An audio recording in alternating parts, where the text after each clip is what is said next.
special Friday edition of The War Room. I didn't think we'd have one today. I didn't think we'd have one Monday. You missed me, Gaydos. You can just say it.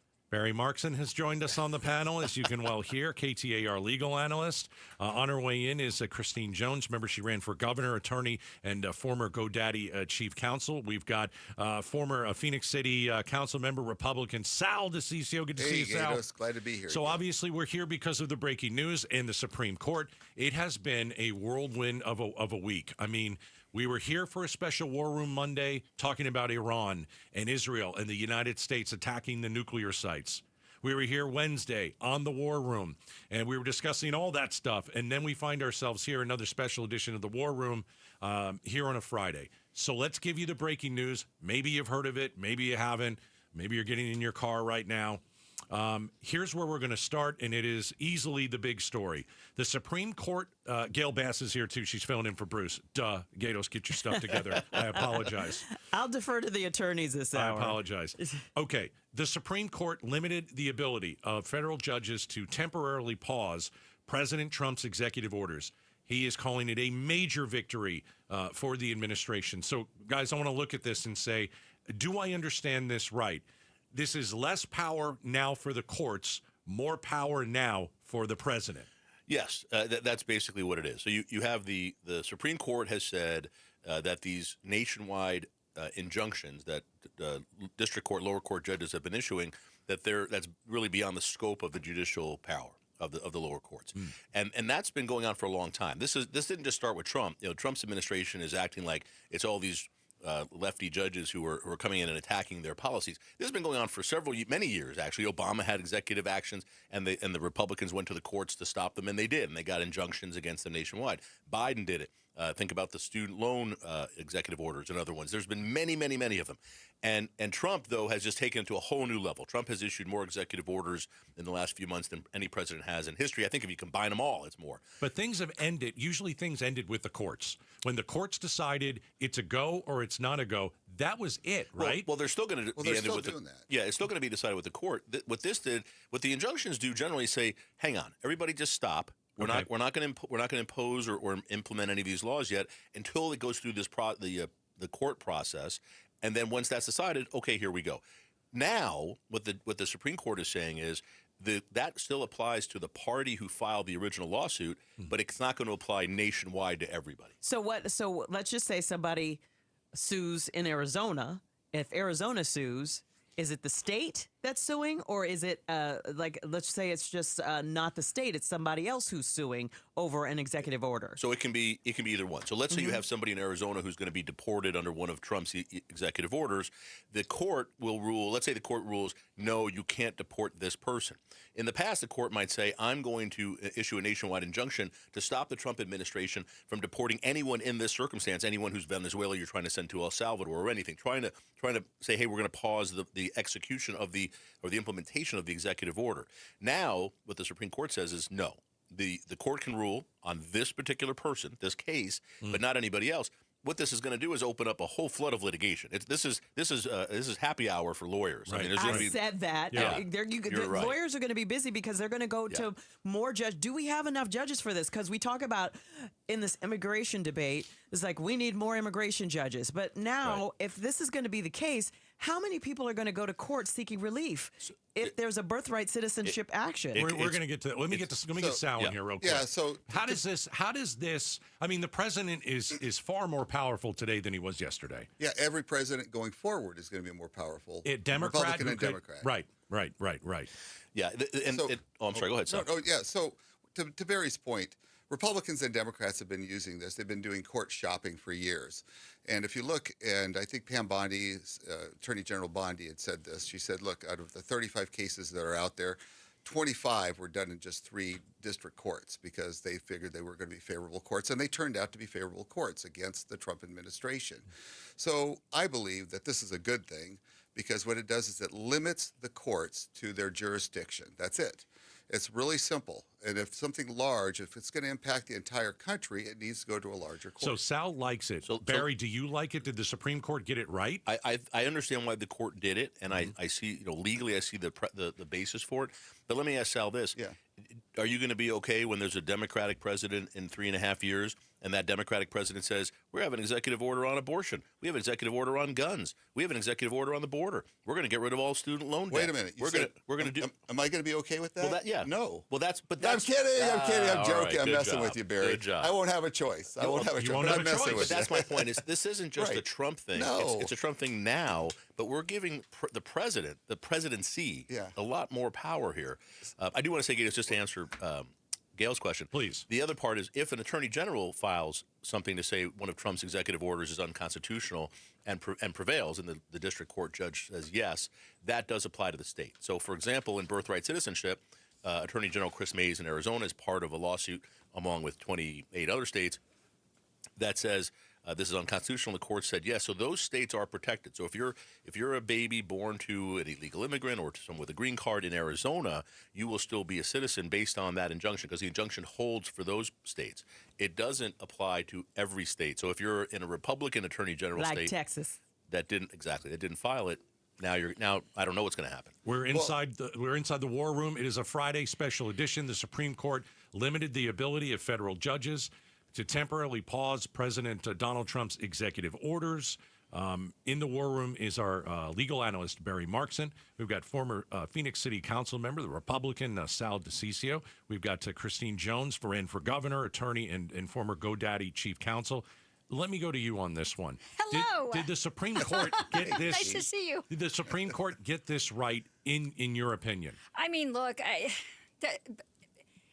reasonable lawyers can differ on this, right? I mean, Right. on the one hand, you want to say that we'll keep the sort of judging up at a local level from impacting something on a national level. There may be some merit to that, right? On the other hand, do you want an injunction or do you want some kind of a decision to apply to all of the people, or do you actually have to be a party to a lawsuit for it to apply to you? It's really tricky, right? So, I mean, I think Barry and I could each take both sides of this issue and both come up with a particularly good argument. By the way, why are you on this side of the table? Because they wanted to let you slide right in. But I know. you're the Democrat today, right? Presumably. whatever- Somebody's got to be the Democrat. Gaydos right? slips me a card when I walk in, and if it's red or blue, that's how I This decide. I went to Berkeley. I'll be the Democrat. Gayle Bass is the Democrat on the panel. There's no doubt. So, but here's and I agree with Christine that you could argue this on either way.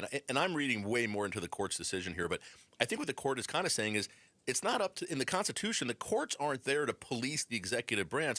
The legislature is supposed to do that. The legislature is supposed to have oversight and control the budget and control the purse strings and to have that sort of give and take with the executive. The judicial branch, too, it's 3 equal branches. But this has, because the legislature just this year especially, but over the last 10 years, 15 years, 20 years, the legislature keeps giving more of its power away. It just keeps letting the executive do more. And a lot of Americans have said the only way to slow this down is to go to the court. So that's what they've been doing on both sides of the aisle. I literally started responding to your post on X with, I hate to sound like a broken record, but this is what happens when Congress doesn't do Congress's job. Yeah. Because it's exactly what we've been talking about in this room for 1,000 years. Yes, Congress is not doing its job. Because let's think about it. Before Trump was reelected, he said, I don't want you guys to pass that immigration bill because basically he wanted to take credit for it. But once he's in office, he's been in office more than 100 days, they have the Supreme Court, they have the House, they have the White House. Why don't we have an immigration bill? The immigration bill was a bad bill. It allowed 5,000 people per day to come across anyways. It was a horrible bill. Horrible. And I can't believe people would have supported that. But the best point- thing that happened is what occurred. And even with immigration, people talk and they'll say, hey, well, why are you arresting that person? You need to arrest that person. Everybody has in their mind who needs to be arrested. It's like riding public transportation. Everybody thinks somebody else is going to do it rather than themselves, right? So with immigration, He had to get yes, the public transportation I mentioned in had there. to because well played, it's Sal. $150 million dollars per mile to build a light rail. But either way, Brilliant. So And that's not before the Supreme Court, so back to the topic. let's go back to the topic. Good With segue. immigration, everyone's complaining right now. The law is if you're in the country illegally, you're going to get deported. That's the law. It means if you're here illegally, you're going to get deported. And people are saying, well, I don't want those people arrested. I want these types of people deported. It can't. When Homan goes in and does a raid and arrests one person on a warrant, there might be 10 others there. He's going to have to arrest them all. They all go. So people have to realize that the laws apply. They're applicable to everybody. When we look back at this decision by the Supreme Court, How big is this? Can someone put it into perspective how massive a decision this was today? Anyone can start. You want to take this one? Barry? All right. I mean, it's a big decision. I mean, this changes certainly the way the courts have been used by both sides politically over the last several years. It's huge. If you think back, and I keep going back to when Biden was president and he did executive orders and they were stopped by judges. This isn't just a thing where they're out to get Trump. This has been going on for many, many years now. And it's huge. And the thing that concerns me the most about it is it gives even more authority, more power to the president, not just this president, any president. Right. And that is leading more to this more authoritarian type of situation we have in the United States. Trump, I think, is going to, he's already doing it, using it more. He's going to exploit this new giant loophole they've opened up. And again, Congress is not passing any laws. Where's the immigration law? There's no laws. So without that, you have the boss, you have the president just saying, we're doing this, we're doing this. That's a dictatorship. So- I don't know how you describe it as anything else. I think Barry's right on this. You're going to see not just Trump, but every president going forward is going to be using this more and more.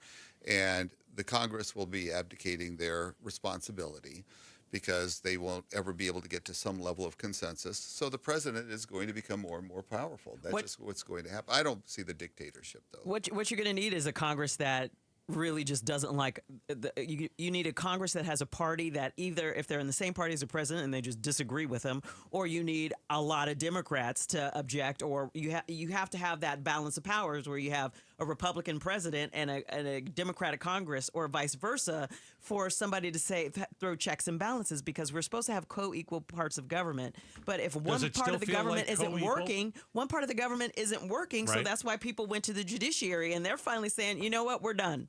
Does it feel equal now? No. I do. You still think it's equal? Yeah, I do. I think that it is equal. I think that the Supreme Court looked forward toward and said, look, this is going to – the Supreme Court is the final law of the land. Right. And they made a determination that this is the way it ought to be. Christine, you don't think it's equal? I've known Mr. DiCiccio for a minute, and I have never known him to be this Pollyanna.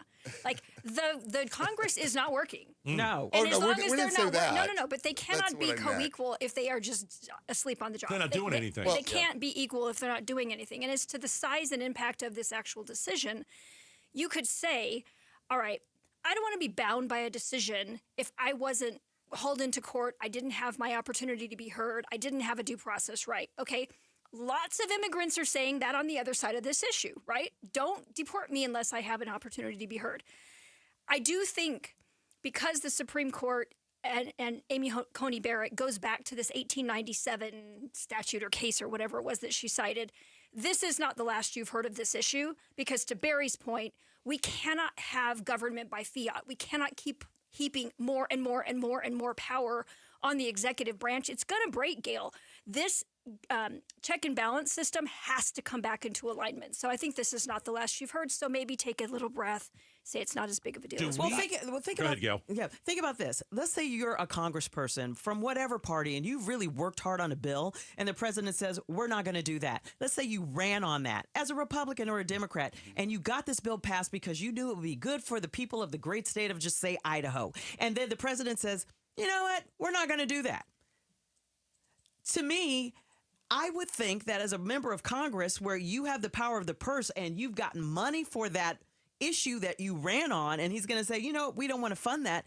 To me, you're just taking it. You're just taking it. You're just lying down and say, well, since he doesn't like it, I'm going to be okay. Well, that's and how that our defeats the Constitution's purpose of you going. That defeats the purpose of you being in Congress, and that's what's happened. Sal? But our Constitution's written that way. The president has the power of the veto. He does not if have he doesn't the power. like it. But He doesn't if have it's to already support it. enacted in law, if it's already been enacted in law, if a Republican president passed something that a Democrat wrote with another Republican, and they say this is the law and we've budgeted money for it, and then another president says, I don't like it.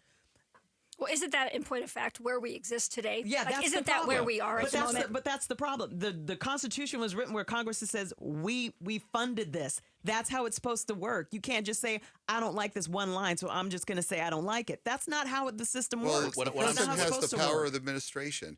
The president is in charge of the administration, and if he decides to do certain things within that department That's his decision. That's actually, but that's not entirely true. The law is, is. if Congress passes a law and says we're going to fund this program and here's the money for the program, the president doesn't have the authority to just come in and say, yeah, I'm not going to spend the money on that. I'm going to spend it on something else, or I'm going to shut down that program. That's never been how the law has been received by the courts. That's what Trump's doing right now. Well, so the question is, and normally Congress would step up and say, hang on a minute.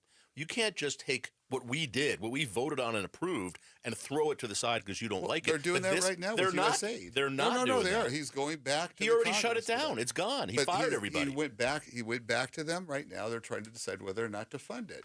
The decision's already in the hands of the Congress. They've already funded it, and he shut it down. There's no additional he funding. administratively can do what he wants to do. No, with the that's not yes, true. He can. No, that's not true, Well, Sal. He can't, and this is what the but- courts are going to have to decide. but He the can't court- shut down things that the Congress has established by law and said this is here by law. That's what Voice of America is. It's not a presidential prerogative. It's a law of the United States. And they're in Congress right now trying to decide whether or not to fund it. All right. Or not. or But to he keep the shut it funding. down already. That's I think going to be found to be illegal. All right, we're going to leave it at that. Extremely busy today, limiting the ability of federal judges to temporarily pause President Trump's executive orders. The White House certainly is declaring a major victory for the administration. That was the breaking news, and now we've got more breaking news. So why don't we talk to our panel about a newly signed Arizona state budget for the fiscal year beginning Tuesday. Let's get to our panel. We've got KTAR legal analyst Barry Markson. Gayle Bass is here, radio, television, everything you can imagine. She's a star. We've got Christine Jones. Wait a minute. I'm not a star? You're a star, too. Clearly not. We but got I was in a Christine movie. Jones. She's a Barry, star. I think you're a star. Ran for governor, attorney, and former GoDaddy chief counsel. And we've got former Phoenix City council member, the Republican, on the panel today, Sal DiCiccio. So, Governor Katie Hobbs signed the budget. What took so long? Because it was a big, beautiful bill, but it was Arizona sized, so it took less time to get it done. No, it was just budget. Well, what took so long was, and I think we'll all agree on this, it was Jake Hoffman and a few people from the Freedom Caucus who decided they were going to create chaos and act like we don't have a governor who's a Democrat. Sal, do you know Jake Hoffman? Is he really a pill like everybody says? No, I get along with most of the legislators, Republicans and Democrats. People would be surprised. Then what's he doing here? Why is he holding that? Why do you hold the whole thing hostage? You know, you're going to have that. You have in the state of Arizona, you have 91 elected alphas. That's what they are. Okay. And everybody's going to be thinking that they're right. I've always believed in the 80-20 rule. If you get 80% of what you wanted, 20% you don't totally agree with, just let it go. Because you've got other people you got to have to deal with. But the silliness here is what gets me. I mean, I don't mind people trying to get what they want and doing that. That's fine. Yeah. There's negotiations. Part of the That's how it process. works. Yeah. Mm-hmm. What happened here was Jake Hoffman kind of held the House hostage and said the House wouldn't negotiate with the Senate Republicans, wouldn't negotiate with the governor, just wouldn't. They passed a Republican-only budget that was never going to get signed by the it's governor. going to fail. It didn't go anywhere. It was just a waste of time. And then when the Senate said, finally, look, we've got a deadline. We have to do something here. And Warren Peterson, the Senate president, super conservative guy, he called people in the House. He worked with them, too. He created a Republican-heavy budget. The governor said she'd go with that. Had to give some stuff to the Democrats. That's how it works. And then sent it over to the House, and the House said, yeah, we're not going to even put it on the floor for a vote. And instead, this whole week, they've wasted time. The House passed 2 more silly bills that never went anywhere. They were vetoed by the governor. And then at the end, they cave and basically get the Senate bill. Actually, the House made them put more spending in it. So the budget got bigger instead of smaller, and it just wasted everybody's time. How does that make any sense? Which, by the way, I'm not sure you said this, but the additional spending was put in by a what? Republican member of the Senate. Yes. The Republican, so-called MAGA conservative Republicans put more spending in. Well, it's like the old sausage maker. Nobody really wants to see how it's made. They just want to see the end product. And the end product turned out to be a pretty decent bill for the state of Arizona. Are there things you like about this and don't like about this? Can you guys pick 1 or 2 things? I mean, I know we've talked in here before about the education spending and whether we should be allowing the voucher program to expand beyond what we had originally conceived, right? Right. And that is like the most polite way of saying it's completely run amok. If you're a conservative and a libertarian and you think that education should be left to the decision of the parent, you love that. If you support Red for Ed and you support public schools, you like that callback. I love that campaign. They had the best. They had the best branding. then, maybe you're saying, I don't want my money to go to a private school. So I do think it's controversial, but it was something that Arizona led on among states, and other states have really mimicked it and really done an excellent job of getting money to follow students. So I think that's a huge victory for the independence and education people, particularly the school choice lobby.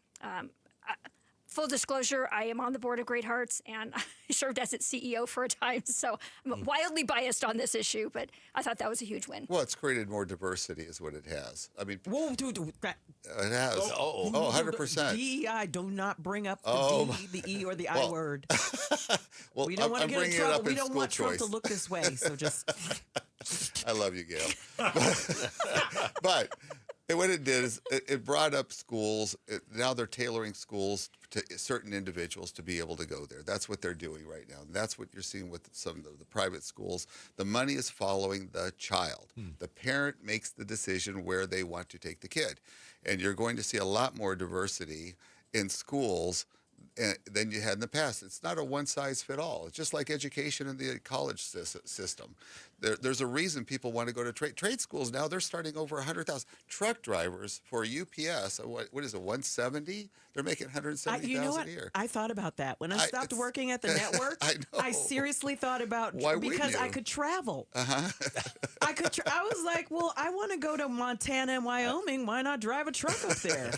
It's look. Brilliant. There's this budget is.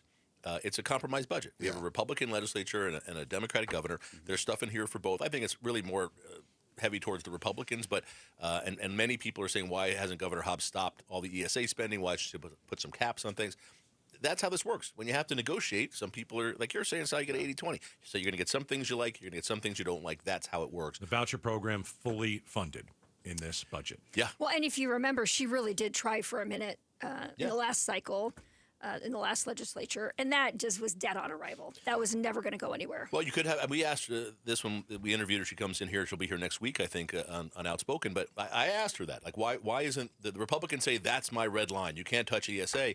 And I wonder why the governor doesn't say that's my red line too, because the state of Arizona can't afford this. There has to be a limit. We have to plan and say we'll spend X number of dollars, not just this open checkbook, and we spend money without any oversight, without any control on spending or fraud or anything else. Well, in fairness, there is spending on fraud and there is oversight. Just let's correct the record on that. There are other things in the budget she wanted.